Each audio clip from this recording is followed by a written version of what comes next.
सो hi दोस्तों, welcome back to our YouTube channel. दोस्तों, Indegene IPO जिन भी इन्वेस्टर्स को अलॉट हुआ है उनको लिस्टिंग वाले दिन क्या प्लानिंग करनी चाहिए, क्या स्ट्रेटजी फॉलो करनी चाहिए, वो आपको इस वीडियो में मैं शेयर करने वाला हूँ। तो इंडिजिन का आईपीओ के मुझे 2 लोट अलॉट हुए हैं अलग अलग पेन नंबर से। तो मैं इन 2 लोट के साथ में क्या करने वाला हूँ, पूरी स्ट्रेटजी आपके साथ में शेयर करूँगा। तो जिनको इंडिजिन का आईपीओ अलॉट हुआ है दोस्तों, उनके डीमेट अकाउंट में शेयर्स सुबह 13 मई को सुबह 9 बजे से पहले उनके डीमेट अकाउंट में ट्रांसफर कर दिए जाएंगे, चाहे उनका ब्रोकर कोई सा भी हो। सुबह 9 बजे से पहले वो अपने डीमेट अकाउंट में शेयर्स को देख सकते हैं।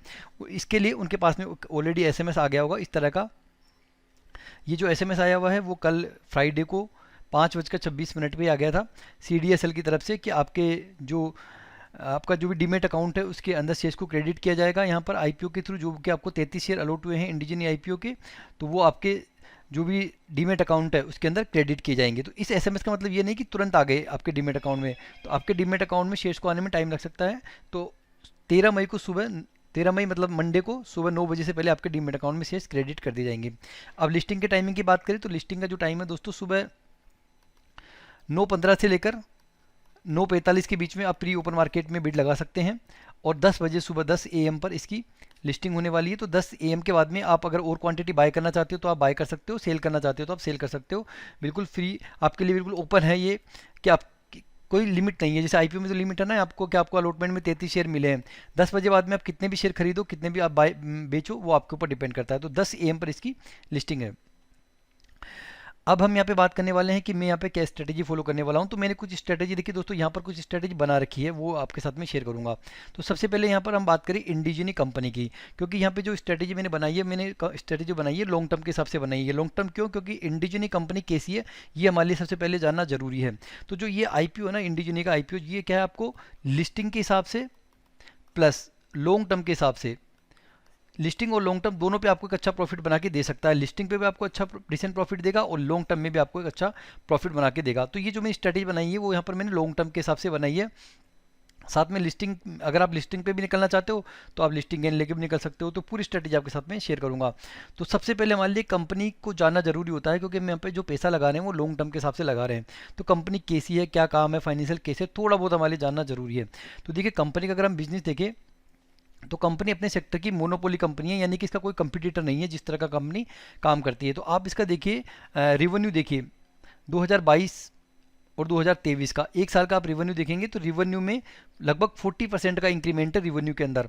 और प्रॉफिट आफ्टर टैक्स की अगर हम बात करें 22 और 23 के, तो प्रॉफिट आफ्टर टैक्स में लगभग 64% का आप देख सकते हैं यहाँ पर ग्रोथ है प्रॉफिट आफ्टर टैक्स में एक साल के अंदर। तो यानी कि कंपनी को अगर हम देखें तो company year on year basic पे ग्रोइंग कंपनी है, ग्रोथ है कंपनी में, और ग्रोथ भी एक अच्छे नंबर के साथ में यहाँ पर ग्रोथ है, ग्रोथ ओरिएंटेड कंपनी है। दूसरा यहाँ पर कंपनी क्या है कि मोनोपोली है कंपनी। यहाँ पे देख सकते हैं कंपनी अपने जो सेक्टर है उसकी लीडर कंपनी है। Indigene is a unique player in digital-led commercialization service and life science industry.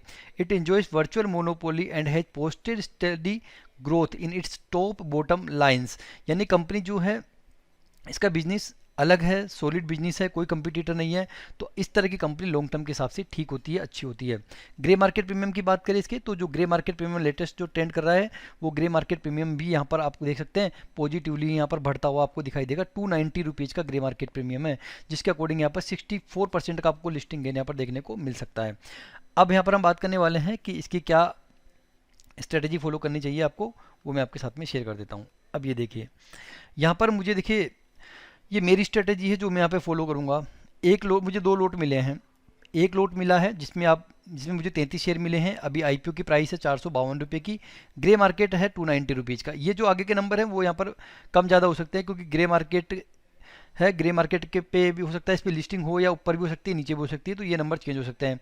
तो इसके अकॉर्डिंग जो एक्सपेक्टेड लिस्टिंग प्राइस है वो निकल के आ रही है 742 रुपये। इसके अकॉर्डिंग एक लोट में जो मुझे प्रॉफिट मिल रहा है 9,570 रुपये का प्रॉफिट मिल रहा है।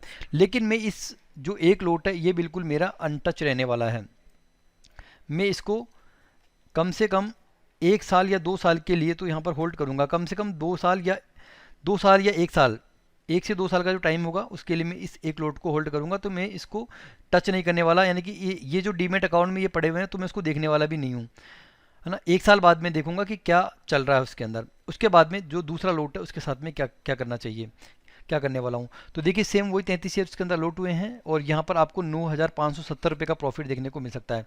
तो जिन इन्वेस्टर्स ने यहाँ पर लिस्टिंग के हिसाब से अप्लाई किया है कि यार जो भी लिस्टिंग गेन मिले वो लेके निकल सकते हैं, जैसे मैंने कई जब लाइव आया था तो कई लोग बोल रहे थे कि मैंने मम्मी से पैसे लिए हुए हैं, पापा से पैसे लिए हुए हैं, दोस्त से पैसे लिए हुए हैं, तो मुझे काश अलॉटमेंट मिल जाए। तो वो लोग जिन्होंने यहाँ पर पैसे उधार लिए हुए हैं या उनको पैसों की ज़रूरत है, नीड है, तो यहाँ पर वो लिस्टिंग गेन लेके यहाँ पर एग्जिट हो सकते हैं। तो 9,570 रुपये यानी कि आप देख सकते हैं 10,000 रुपये का आपको लिस्टिंग पे एक सॉलिड प्रॉफिट बनता हुआ दिखाई दे रहा है। तो वो यहाँ पर पूरे के पूरे शेयर्स को यहाँ पर 33 के 33 शेयर को सेल करके निकल सकते हैं एक डिसेंट लिस्टिंग गेन लेके। क्लियर। लेकिन यहाँ पे एक चीज़ बताना चाहूँगा, अगर आप यहाँ पे निकलते हैं लिस्टिंग पे तो आप पूरे 33 शेयर्स को एक बार में ना बेच के थोड़ी थोड़ी क्वांटिटी में 10, 15, 5, 3 इस तरह की क्वांटिटी के अंदर आप यहाँ पर सेल कर सकते हैं। अब देखिए यहाँ पर इस आईपीओ की प्राइस बढ़ने वाली होती है कम होने वाली है, वो आपको कैसे पता लगेगा। तो जो आईपीओ की प्राइस होती है दोस्तों, यहाँ पर जब आपका जो भी ब्रोकर है उसकी ऐप में आप जाके देखोगे तो आपको इस तरह का कुछ नंबर दिखाई देगा, यहाँ पे आपको इस तरह की बिट्स दिखाई देगी। तो यहाँ पर जो है बाइंग के ऑर्डर आपको दिखाई देंगे और यहाँ पर आपको सेल के ऑर्डर दिखाई देंगे। तो अगर बाइंग के ऑर्डर यहाँ पे आपको ज़्यादा दिखाई दे रहे हैं तो इसका मतलब है कि उसकी प्राइस बढ़ सकती है। यहाँ पर आप जो इन्वेस्टर्स हैं वो उस आईपीओ के अंदर इंटरेस्ट दिखा रहे हैं, उस शेयर में इंटरेस्ट दिखा रहे हैं, तो शेयर की प्राइस यहाँ पर बढ़ सकती है। अगर सेलिंग का प्रेशर ज़्यादा आता है तो स्टार्टिंग में अगर सेलिंग प्रेशर ज़्यादा आएगा तो शेयर की प्राइस यहाँ पर डाउन हो सकती है। तो इस चीज़ को ध्यान में रख लेना, अगर यहाँ पर बाइंग ज़्यादा बढ़ती है तो इस आईपीओ की प्राइस बढ़ सकती है, तो आपको यहाँ पर जल्दीबाजी नहीं करनी है बेचने में। तो यहाँ पर जिनको ये आईपीओ अलॉट हुआ है उनको इस शेयर को सेल करने में बिल्कुल भी जल्दीबाजी नहीं करनी है। 10 बजे, ये नहीं कि 10 बजते बजते हमने सेल कर दिया, आपके पास में टाइम रहेगा 10 से 11 के बीच में। वो लोग सेल करते हैं जिनको यहाँ पर केवल लिस्टिंग गेन के लिए पैसा लगाया है या यहाँ पर उनको निकलना होता है उस शेयर से। तो वो लोग यहाँ पर जल्दी में पैसा निकाल देते हैं। तो उस केस में क्या होता है, शेयर की प्राइस कई बार डाउन चली जाती है। तो 11 बजे बाद 12 बजे बाद में उसके बाद में फिर एक्चुअल में शेयर की प्राइस निकल के आती है, धीरे धीरे उसके बाद में बढ़ता है। लेकिन 10 से 11 के बीच में हो सकता है जल्दीबाजी में शेयर यहाँ पर कम होता जाए, तो उससे आपको घबराना नहीं है, लॉन्ग टर्म के हिसाब से हम पैसा लगा रहे हैं। तो यहाँ पर जो मेरी स्ट्रेटेजी उसके अकॉर्डिंग मैंने शेयर्स को 3 पार्ट के अंदर डिवाइड कर लिया, 11, 11 और 11, इस तरह मेरे टोटल 33 शेयर हो गए।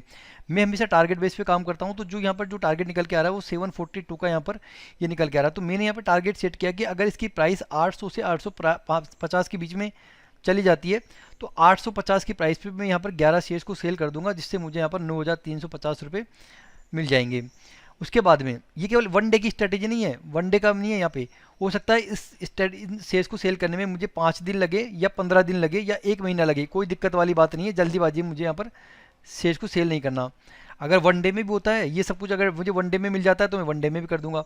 अगर शेयर की प्राइस 851 से 900 चली जाती है तो मैं 900 रुपये की प्राइस के ऊपर 11 शेयर्स को सेल कर दूंगा और 9,300 रुपये का मुझे यहाँ पर प्रॉफिट हो जाएगा। फिर यहाँ पर 900 से अगर 1,000 रुपये के बीच में प्राइस चली जाती है तो फिर मैं 1,000 रुपये की प्राइस के ऊपर सेल करूंगा और यहाँ पर मुझे 11,000 रुपये का प्रॉफिट हो जाएगा। तो टोटल जो अगर इसका करें तो 30,250 आता है, जिसमें हमारे यहाँ पर 14,916 रुपये स्टार्टिंग में आईपीओ जब लगाया था तब आपके इन्वेस्ट हो गए। तो यहाँ पर मुझे 15,334 रुपये का प्रॉफिट देखने को मिल रहा है, अगर मैं थोड़ा सा भी पेशेंस यहाँ पर रख रहा हूँ। तो अगर मैं इसको जल्दीबाजी में लिस्टिंग में निकाल देता हूँ 742 पे ही, तो यहाँ पर 9,570 रुपये का प्रॉफिट बन रहा था। तो यहाँ से लगभग 1.5 गुना यहाँ पर प्रॉफिट मुझे यहाँ पर ज़्यादा बनता हुआ दिखाई दे रहा है। तो यहाँ पर जो स्ट्रेटजी है मेरी, उसके अकॉर्डिंग में सारे शेयर्स को एक बार में सेल ना करके ये मेरा टारगेट रहेगा कि अगर ये टारगेट मेरा अचीव हो जाता है तो इस टारगेट के बाद यहाँ पे मैं एक लिमिट ऑर्डर लगाऊंगा। हाँ, 850 का लगा दिया, 900 का लगा दिया और 1,000 रुपये का लगा दिया। अब इसके अंदर इस पूरे प्रोसेस में हो सकता है 5 दिन भी लग जाए या 10 दिन भी लग जाए। मैं यहाँ पे कोई जल्दीबाजी नहीं करने वाला कि मुझे 1 दिन के अंदर ही सारे शेयर्स को निकालना है, क्योंकि यहाँ पर मैं केवल लिस्टिंग लेने के लिए नहीं, लॉन्ग टर्म के हिसाब से मैंने इस आईपीओ में अप्लाई किया। तो ये मेरी स्ट्रेटेजी यहाँ पर होने वाली है। तो अगर मैं ये स्ट्रेटेजी फॉलो करता हूँ तो मुझे यहाँ पर ज़्यादा प्रॉफिट होगा। अगर मैं स्ट्रेटेजी फॉलो नहीं करता, केवल लिस्टिंग गेन लेके निकल जाता हूँ, तो मुझे यहाँ पर कम प्रॉफिट होगा। प्रॉफिट दोनों केस में है। अगर ज़्यादा प्रॉफिट लेना है तो आपको पेशेंस रखना होगा, और ज़्यादा आपको प्रॉफिट लेना है तो इस तरह से ये जो मेरा पहला लॉट है, यानी कि कम से कम 1 साल से 2 साल के बीच में, 2 साल के आपको इंतजार करना पड़ेगा। जैसे भी हमने आपको वहाँ पे देखा कि लगभग 60% का प्रॉफिट आफ्टर टैक्स कंपनी के अंदर ग्रोथ देखने को मिली है लास्ट के 1 ईयर में। तो जिस हिसाब से कंपनी ग्रो कर रही है, अपने सेक्टर की मोनोपोली कंपनी है, तो उस हिसाब से लॉन्ग टर्म के हिसाब से होल्ड करने में मुझे यहाँ पर कोई प्रॉब्लम नज़र नहीं आ रही। तो दोस्तों आप अपनी स्ट्रेटेजी अपने बेस पे सेट कर सकते हैं जिस तरह से मैंने सेट करी है। फिर भी कोई सवाल है तो आप मुझे कमेंट करके पूछ सकते हैं। मैं यहाँ पे कोशिश करूँगा कि लिस्टिंग वाले दिन सुबह जब इसकी लिस्टिंग होगी 9 बजे, उस टाइम पे मैं लाइव आऊँगा यूट्यूब चैनल पे। तो कोई भी सवाल होंगे आप वहाँ से कमेंट करके मुझसे पूछ सकते हो लाइव चैट में। जिस तरह से मैंने अलॉटमेंट वाले दिन लाइव आया था, वैसे यहाँ पे लिस्टिंग वाले दिन सुबह 9 बजे के आसपास मैं यहाँ पर लाइव आने की कोशिश करूँगा। अगर पॉसिबल हुआ तो लाइव आके मैं आपके सारे सवालों का जवाब दूंगा। कोई भी सवाल आप वहाँ पे मुझसे पूछ सकते हैं, इसलिए आप चैनल को सब्सक्राइब कर लो, बेल आइकन को प्रेस करके रख लो, ताकि मैं जब भी लाइव आऊँ तो आपको वीडियो का नोटिफिकेशन मिल जाए और हम एक दूसरे से बात कर पाएँ। दोस्तों वीडियो अच्छा लगा तो लाइक कर दीजिए, चैनल को सब्सक्राइब कर दीजिए। Thanks for watching.